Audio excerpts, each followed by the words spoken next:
Olá para você, ligado na TV Pai Eterno, o Jornal Boa Notícia dessa quarta-feira já está no ar.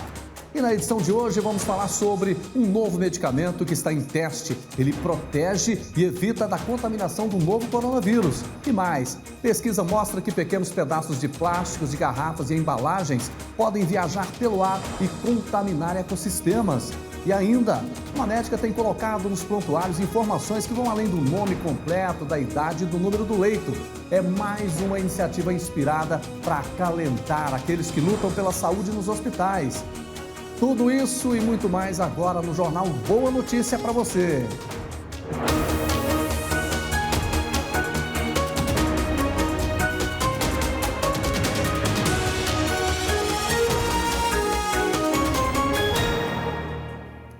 E atenção, você que costuma se alimentar com aqueles ultraprocessados, como pizza, hambúrguer, refrigerante e de doces, como sorvetes e balas. Um estudo publicado em um jornal de cardiologia dos Estados Unidos mostrou que o consumo desses alimentos aumenta o risco de doenças como infarto e acidente vascular cerebral, o AVC.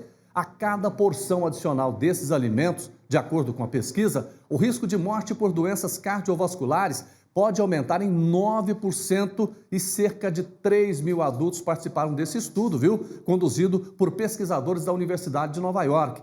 Os riscos comprovados nos Estados Unidos podem ser aplicados aqui no Brasil também. De acordo com o IBGE, o Instituto Brasileiro de Geografia e Estatística, entre 2017 e 2018, 18% das calorias consumidas no país tiveram como origem os alimentos ultraprocessados. Segundo o Ministério da Saúde, isquemia cardíaca foi a principal causa de mortes no Brasil em 2017. A Organização Mundial de Saúde afirmou que no mundo, doenças cardíacas estiveram no topo das causas de óbitos nos últimos 20 anos. Então não se descuide da alimentação e fuja desses tipos de alimentos. Vamos em frente então. O assunto agora é meio ambiente. Segundo uma pesquisa realizada nos Estados Unidos, pequenos pedaços de plásticos, de garrafas e embalagens podem viajar pelo ar e contaminar ecossistemas. Veja os detalhes agora na reportagem. Quando a gente descarta um material plástico no lixo, a maior parte dele vai para aterros, é incinerada ou reciclada, mas até 18% acaba no meio ambiente.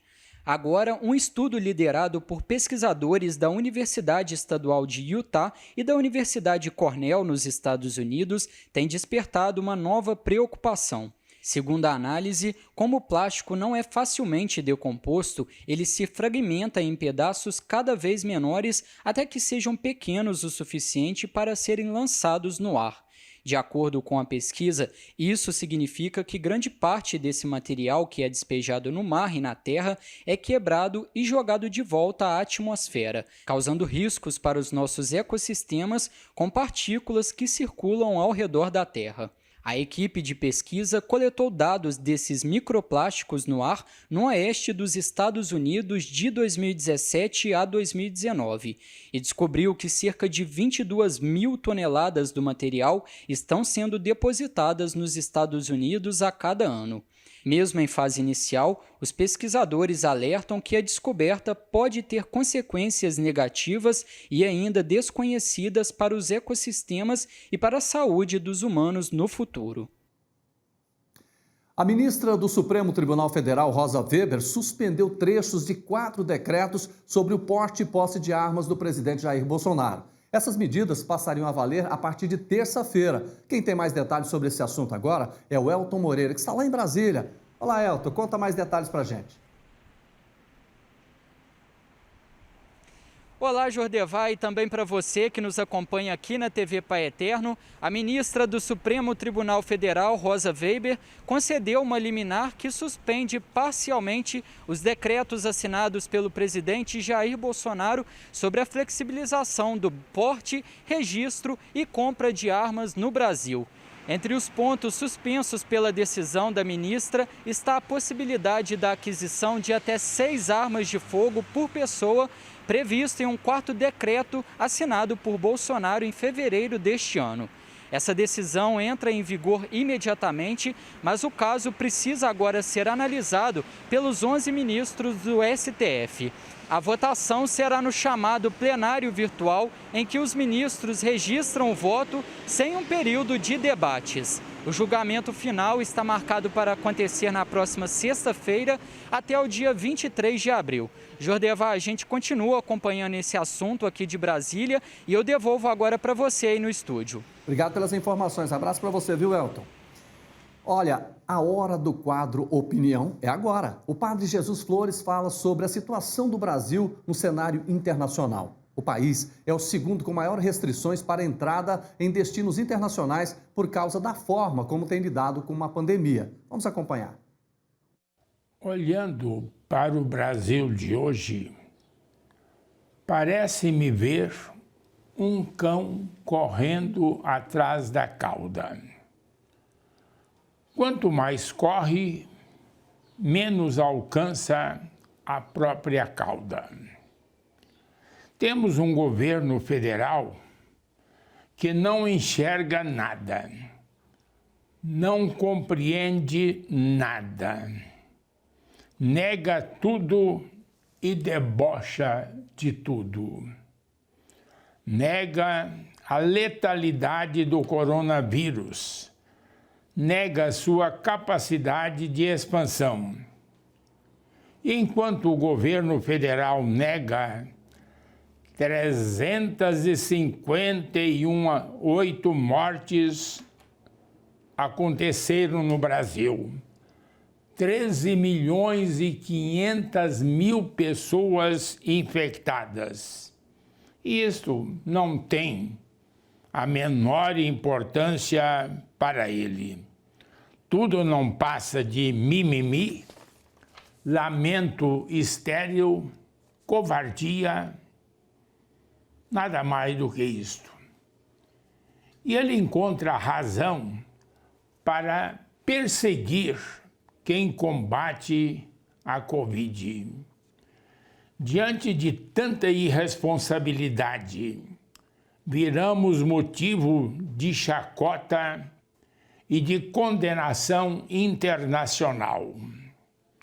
O Brasil tornou-se ameaça internacional pela forma errada como combate o coronavírus.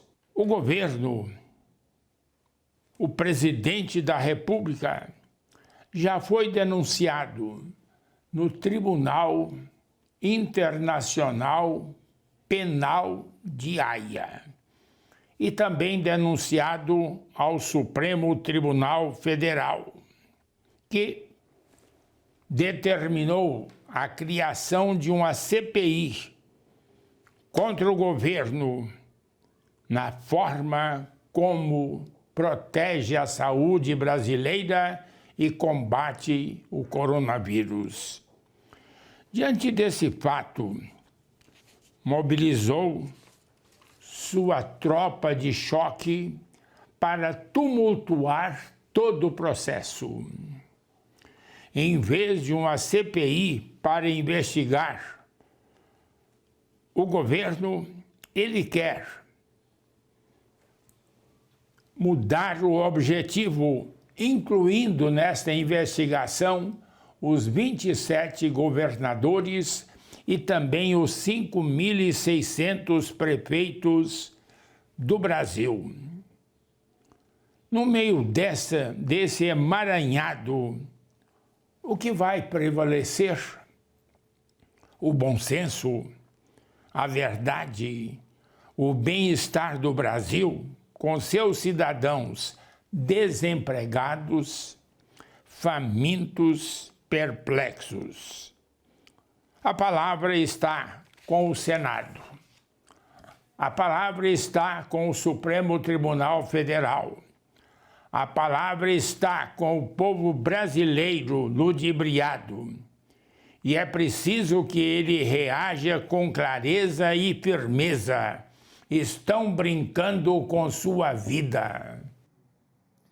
Vamos agora para o nosso giro internacional.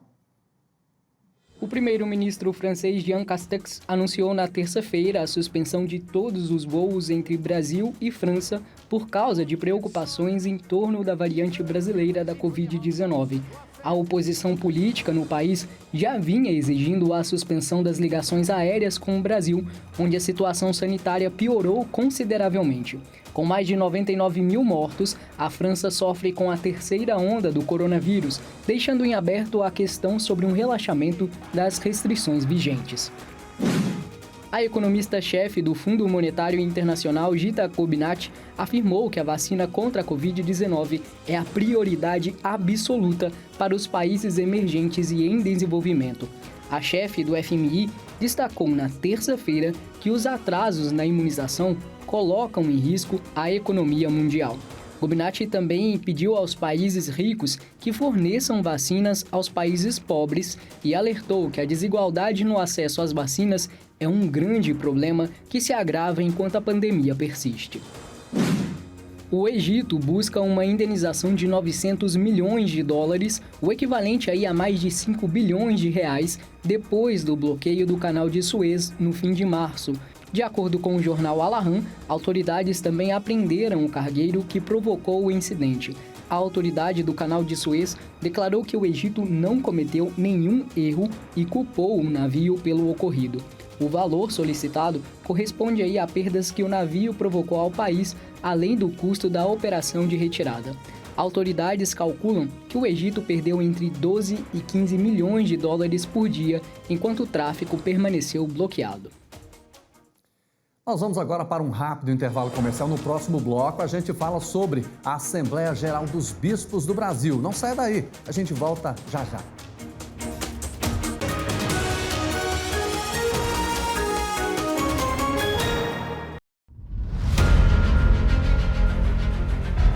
O novo santuário é um lugar de acolhida. Feliz é aquele que escolheste e acolheste. Ele morará em teus átrios. Ficaremos repletos dos bens de tua casa, da santidade do teu templo. Esta casa é para acolher você, devoto doador. Esta casa é para acolher você que é parte desta obra. Esta é a nossa casa. Nova AFIP, TV Pai Eterno.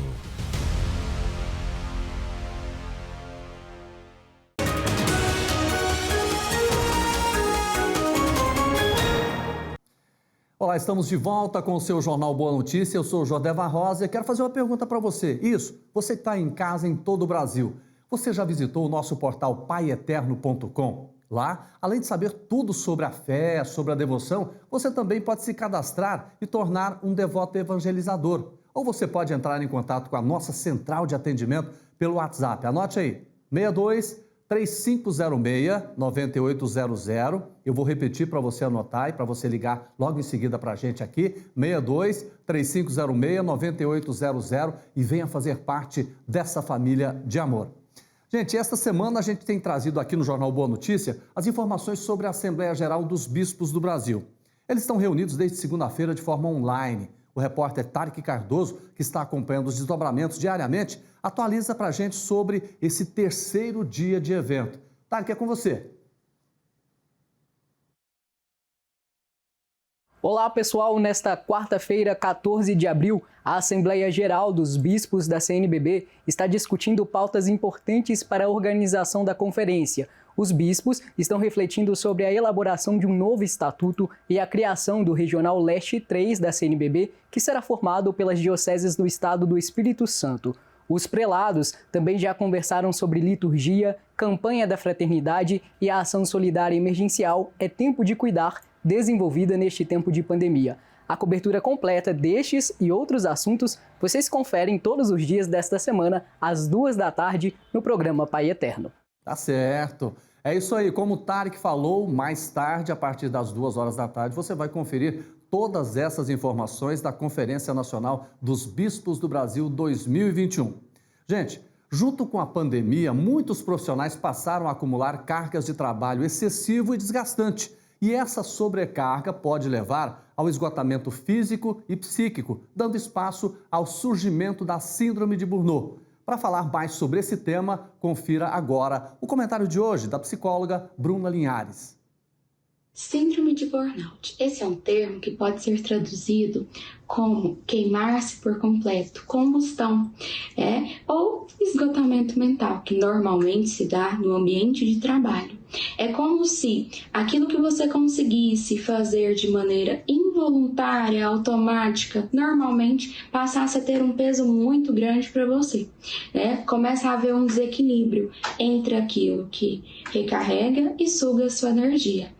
A Associação Internacional de Estresse estima que 30% dos brasileiros possuem burnout. Isso é muito importante para que nós possamos prestar atenção naquilo que caracteriza essa síndrome.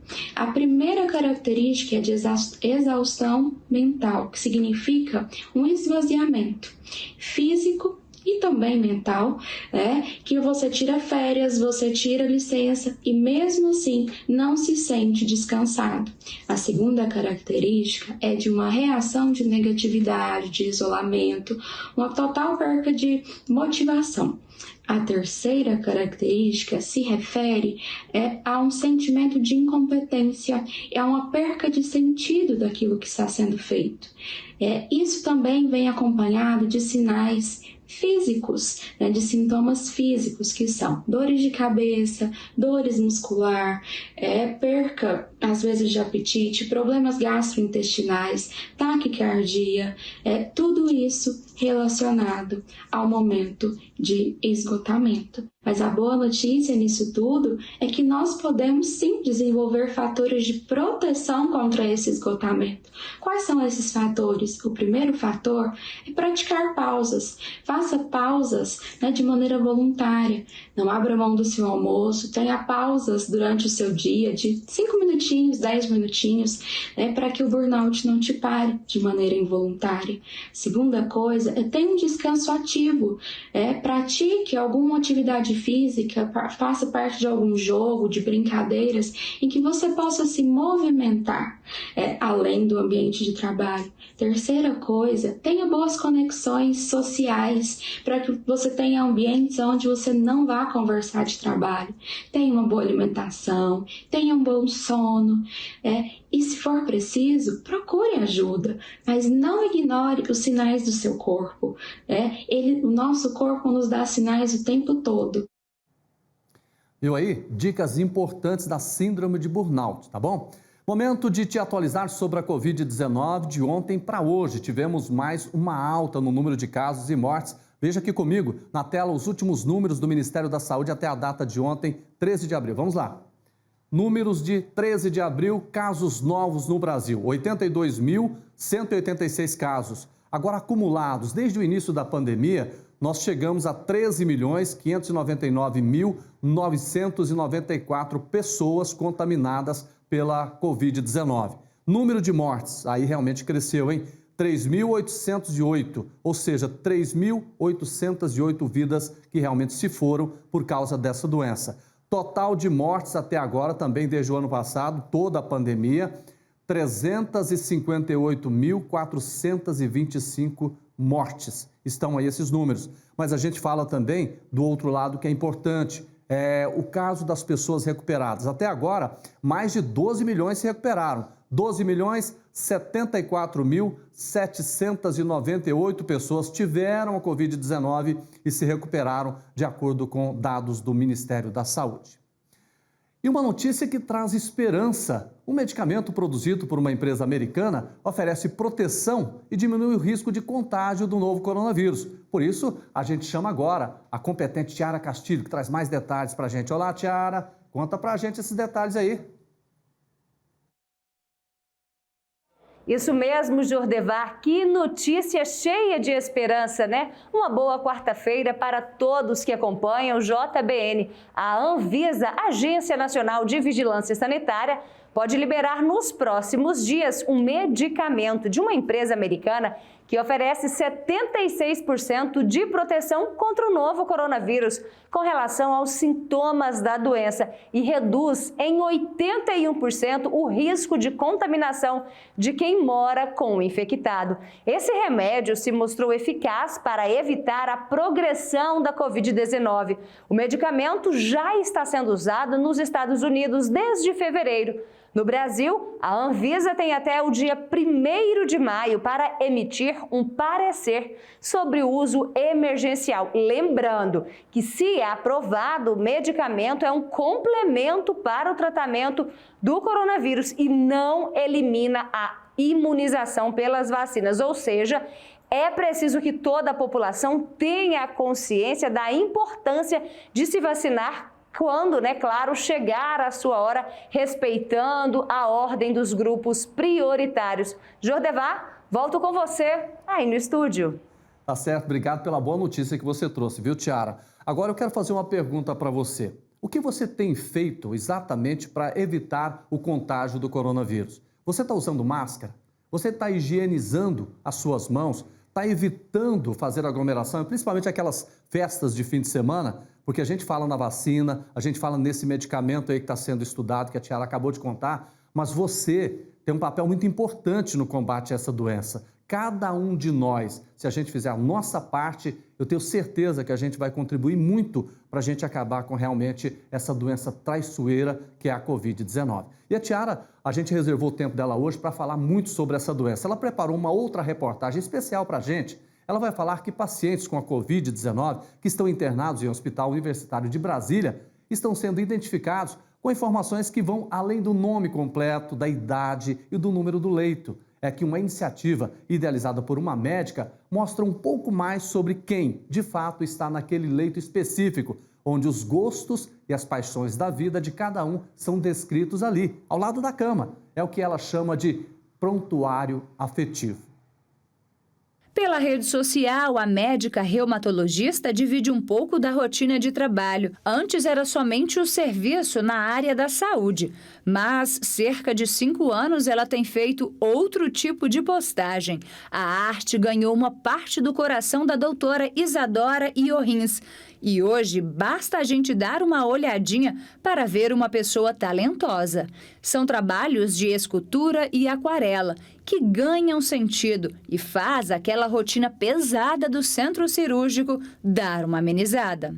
A paixão da médica pela arte começou durante um congresso de reumatologia que participou em Brasília em 2016.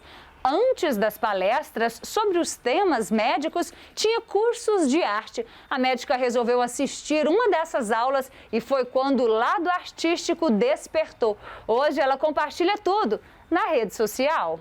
As pinturas têm uma referência com a área médica e sempre refletem uma realidade. São imagens que simbolizam sobre o dia a dia.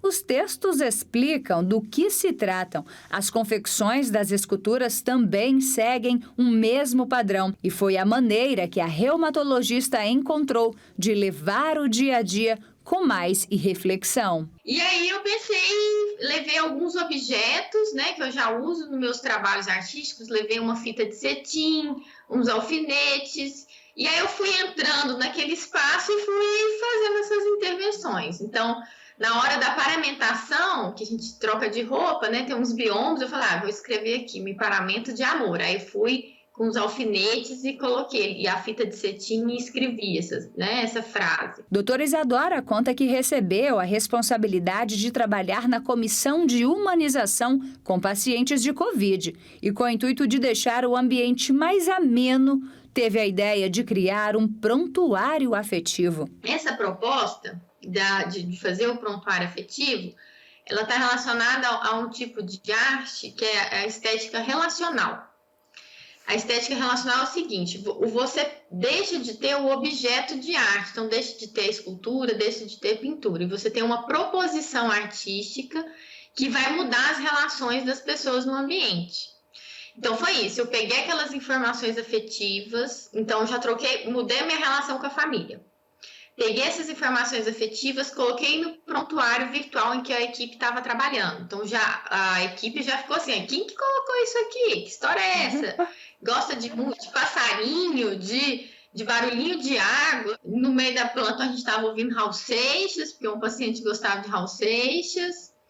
E também muda a relação com o paciente, porque você tem uma vinculação afetiva com ele. Mesmo com a criação do prontuário afetivo ser algo recente, a médica conta que já percebeu uma melhora no quadro clínico dos pacientes. A gente tem um momento que é o despertar diário. A gente desliga a sedação pela manhã, porque é para o paciente despertar.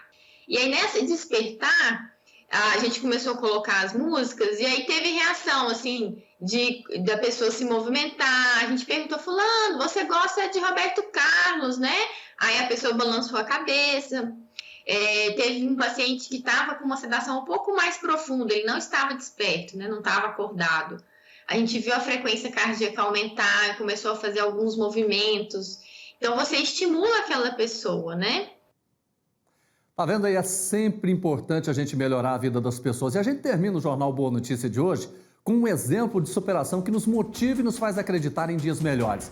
Olha só essa notícia que vem da Colômbia. Uma idosa de 104 anos venceu o novo coronavírus pela segunda vez. Incrível, não é mesmo? A dona Carmelita emocionou até os profissionais de saúde do hospital, que a aplaudiram quando foi liberada para voltar para casa.